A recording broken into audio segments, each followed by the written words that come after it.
Hi friends, மறுபடியும் ஒரு சிறப்பான வீடியோவில் உங்களை சந்திக்கிற மகிழ்ச்சி அடைகிறேன். இந்த வீடியோவில் பார்த்தீங்கன்னா நம்மளால் எல்லாமே முடியும் அப்படிங்கிறத பற்றியான ஒரு கருத்து தான் இந்த வீடியோவில் நான் சொல்கிறேன். So everything possible in this world அப்படிங்கிறது அந்த வீடியோனுடைய டாப்பிக்கு.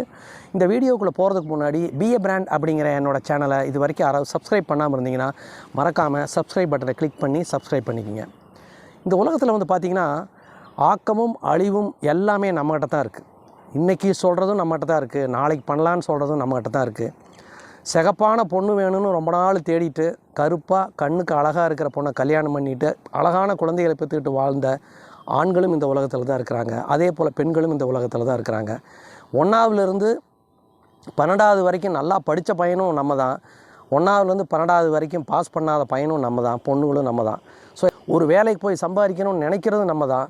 வேலைக்கு போக வேண்டாம், மற்றவங்ககிட்ட அடிமையாக இருக்க வேண்டாம், ஒரு பிஸ்னஸ் பண்ணி சம்பாதிக்கணும் அப்படின்னு நினைக்கிறதும் நம்ம தான். பிஸ்னஸில் லாஸ் பண்ணுறதும் நம்ம தான், மிகப்பெரிய அளவில் சம்பாதிக்கிறதும் நம்ம தான். எல்லாமே நம்மளால் முடியும் அப்படின்னு இருக்கிறப்ப ஒரு கம்ஃபர்ட் ஜோனில் உட்காந்துக்கிட்டு இன்றைக்கி பண்ண வேண்டாம் நாளைக்கு பண்ணிக்கலாம் அப்படின்னு காலம் தாழ்த்தி போகிறதும் நம்ம தான். இன்றைக்கே இப்போவே செய்யணும் அப்படின்னு நினைக்கிறதும் நம்ம தான். ஸோ எல்லாமே நம்மக்கிட்ட தான் இருக்குது. சில விஷயங்கள் பார்த்திங்கன்னா எல்லாமே நம்மக்கிட்ட தான் இருக்குதுன்னு புரிஞ்சும் அது மற்றவங்க மேலே சாடிக்கிட்டு அவங்கனால தான் நான் தோற்று போயிட்டேன், அவங்கனால தான் நான் இப்படி போயிட்டேன் அப்படின்னு சொல்கிறதும் நம்ம தான். எனக்கு ஒருத்தர் நல்ல முறையில் வழிகாட்டினார், எனக்கு ஒரு சிறப்பான ஆசிரியர் இருந்தார், எனக்கு ஒரு சிறப்பான பெற்றோர் இருந்தாங்க அப்படின்னு அவங்கள காரணம் காட்டிட்டு அவங்களுடைய நல்ல பழக்க வழக்கங்களை எடுத்துக்கிட்டு ஜெயிக்கிறதும் நம்ம தான். எல்லாமே நம்ம கையில் தான் இருக்குது. எனக்கு ரொம்ப பிடிச்ச வாசம் பார்த்திங்கன்னா everything possible in this world. So எல்லாமே நம்மளால் முடியும், எல்லாமே நம்மளால் முடியும் அப்படின்னு நினைக்கிறது நம்ம தான். முதல்ல நம்மளால் முடியும் அப்படின்னு நினைக்கணும். ஒரு பெஸ்ட்டு திங்கிங் அப்படின்னா பார்த்திங்கன்னா ஒரு பெஸ்ட்டு ட்ரீம் அப்படிங்கிற கூட்டிகிட்டு போகும். ஒரு குட் டெசிஷன் மேக்கிங் ஒரு ஹியூமன் பீயிங் தான் ஒரு குட் ட்ரீமராக இருக்க முடியும். ஒரு குட் ட்ரீமராக இருக்க முடியும் தான் ஒரு நல்ல ஒரு டிசிஷன் எடுத்துகிட்டு அவனுடைய அப்வர்ட் ட்ரெண்டுக்கு போயிட்டு ஒரு மிகப்பெரிய வெற்றி அடையணும். ஸோ வாழ்க்கையில் எல்லாருமே நல்லா வெற்றி அடையணும், நான் ஒரு மிகப்பெரிய பொசிஷனுக்கு போகணும் அப்படிங்கிறது எதனால்? அந்த மாதிரி அந்த கொஸ்டினுக்கு உங்கள்கிட்ட ஒரு ஆன்சர் இருக்கா? கண்டிப்பாக லைஃப் அப்படின்னு ஒன்று இருக்குது, லைஃப் ஸ்டைல் அப்படிங்கிறது ஒன்று இருக்குது. லைஃபுக்கும் லைஃப் ஸ்டைலுக்கும் என்ன வித்தியாசம் அப்படின்னா, லைஃப் அப்படின்னா வாழ்ந்துட்டு போகிறது தான். ஆனால் லைஃப் ஸ்டைல் அப்படிங்கிறது உலகத்தில் இருக்கக்கூடிய எல்லா இன்பங்களையும் நமக்காகவும் நம்மளை சுற்றி உள்ளவங்களுக்காகவும் நாமமும் பெற்று அதை மற்றவங்களுக்கு கொடுக்கறதுக்கு பேர் தான் லைஃப் ஸ்டைல்.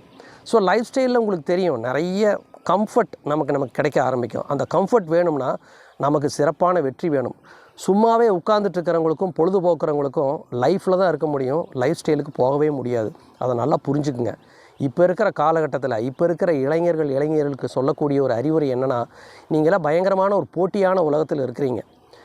ஒரு அரசாங்க வேலைக்கு ஒரே ஒரு பொசிஷன் தான் இருக்குது அப்படின்னா அதுக்கு 1,00,000 பேர் இன்றைக்கி எக்ஸாம் எழுதுகிறாங்க. ஐஏஎஸ் ஐபிஎஸ் படித்தவங்களாம் முதல்ல கம்மியாக இருந்தாங்க, இப்போ எல்லாருமே ஐஏஎஸ் ஐபிஎஸ் படிக்கிறதுக்கு போயிட்டாங்க.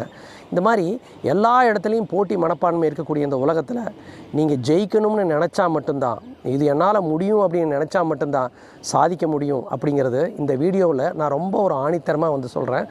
மறுபடியும் ஒரு சிறப்பான வீடியோவில் உங்களை சந்திக்கும் வரை பாய். see you on my next video. இந்த வீடியோ உங்களுக்கு பிடிச்சது அப்படின்னா பி எ பிராண்ட் 48 அப்படி என்னோட சேனலுக்கு மறக்காமல் சப்ஸ்கிரைப் பண்ணுங்கள். உள்ளே உற்சாகமாக இருங்க.